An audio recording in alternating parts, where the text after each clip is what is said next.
Welcome back, Diablo fans. Spanic13 here with the Wrath of the Waste set dungeon, the Whirlwind set dungeon, I guess you can call it. Now, I'm going to base a lot of my changes here on my build video, which you guys can check out in the link above me. If you guys haven't checked it out, please check that out, because I'm not going through all the skills that I use and all of the gear and stuff like that. I'm basing it off my build video, and we're making the appropriate changes for the set dungeon, and there is quite a few of them. So what we're going to start with is skills. Now, one of the objectives requires rend, so obviously we're going to put rend in there, and we're putting in ravage as the rune because it increases the range of rend, and we're going to need this. We're going to need to rend 10 different enemies at once, so definitely put in ravage for rend. Now, we're keeping Whirlwind, obviously, and I've changed the rune to Volcanic Eruption. Because we don't need survivability for this set dungeon, I've gone for Volcanic Eruption for extra damage, so definitely pretty handy there. Ground Stomp is so critical. We cannot do this set dungeon without Ground Stomp. Make sure you're putting Ground Stomp and Wrenching Smash, which sucks in enemies from around you. And again, it's a better chance to suck in 10 or more so we can get our objective, which we will go through in a moment. I'll show you exactly what the objectives are.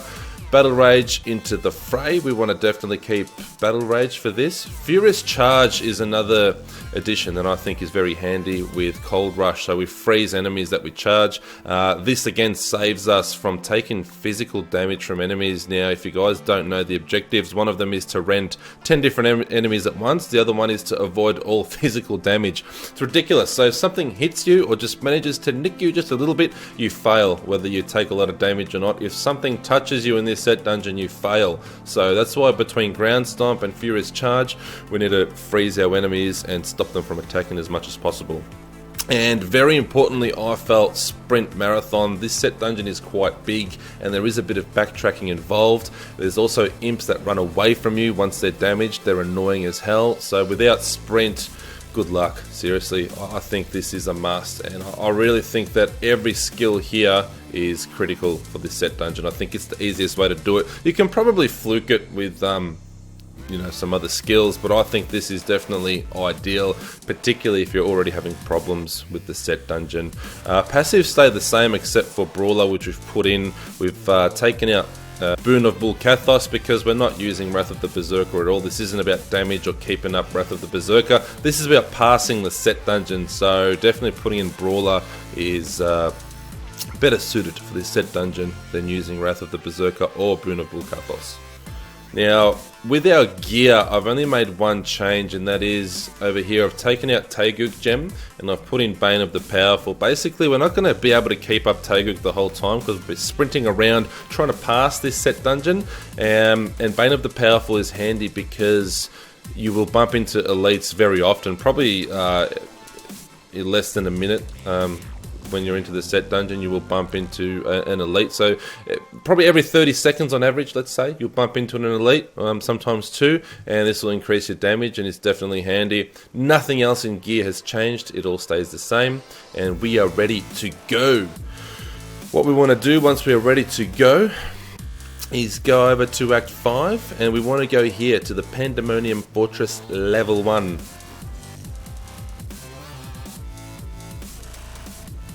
And once we are here, there are no enemies in sight. We just simply go forward and make a left. We sprint, might as well sprint. And just following the path around and then making a right here up the stairs. And then making another right here. Coming to the top over here and bang. There's a set dungeon. So very easy to get to, not a problem there. Now let's talk about these objectives real quick. Number 1, rend 10 different enemies at once 5 times. So like I said, this is where that Ground Stomp comes in handy. We aggro enough enemies. Once we know that we've got 10 or more, Ground Stomp, rend, bang, done. Whirlwind, kill. Rinse, repeat. We need to do that 5 times. What makes this hard though is as you're trying to aggro enemies and get enough around you to Ground Stomp, if you get hit, you fail the set dungeon, because the second objective is do not take any physical damage for the duration of the entire set dungeon. So if something hits you at all, you instantly fail and you got to run to the portal, start again. So that's why we have Furious Charge, and that is why we have Ground Stomp. Both very, very handy for this set dungeon. That is pretty much it. Sounds easy, can be difficult. If you guys are having a lot of difficulty completing this, let me know in the comments and I will help you to the best of my ability. We will get this. Believe me, we will get this. Alright, so we're ready. Let's go on in. And once we are in, activate sprint straight away. Battle rage. Let's go find some enemies to kill. Now sometimes enemies will spawn. There'll be 10 straight away. What we want to do is we want to try and aggro as many as possible here. Charge, ground stomp. Ah, 9! Brutal. So that was perfect what we did. We just need 10, alright? 10 minimum. Here we go, here we go. Here's a big group. Easy. And like I said, avoid damage. You cannot get physically hit by anything. The imps are probably the easiest to hit. They take so long to swing their little clubs there. The elites, these big creature things here, they're the worst. And the berserker guys with their clubs, they can definitely hit you. Make sure you charge them. And make sure you look out. Always come back to this area here. I found there's always enemies hiding here. See, look, if we missed them, we would have failed the set dungeon running around like an idiot looking for 2 more enemies. So very important we go to every little corner of this set dungeon and even backtrack just to make sure there's no imps that have ran away, because they have a tendency to run away. Beautiful.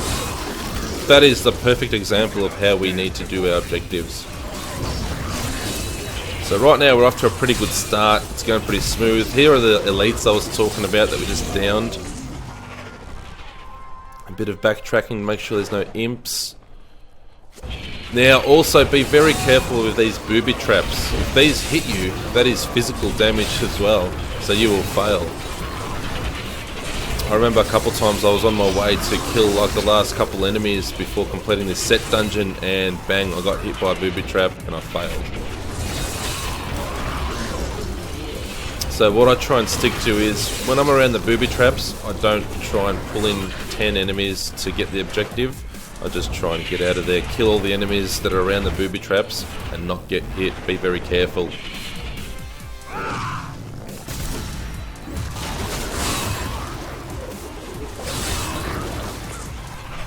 So even when you're whirlwinding, make sure that you kind of don't go through the enemies, sort of try and stay on the outside, of course unless you have them ground stomped. Try and stay on the outside to avoid their swings. Here's an example of backtracking. You don't know where these little imps can be hiding. Here's another elite that we're going to kill. And this is pretty much it. I mean, if you haven't completed your rend objective, don't freak out, because there's always areas where there's a big pack of enemies waiting for you. Always go into this little bit here. There's always a guy, always an enemy just hanging out, hiding in there. Here we go, here we go. Done! So, the hard part's done now. We've got our rend objective. Now we just need to finish. We need to finish on time, and we need to not get hit. And believe me, sometimes you will get hit.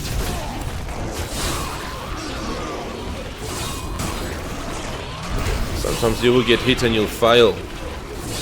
But it can come out of nowhere, physical damage.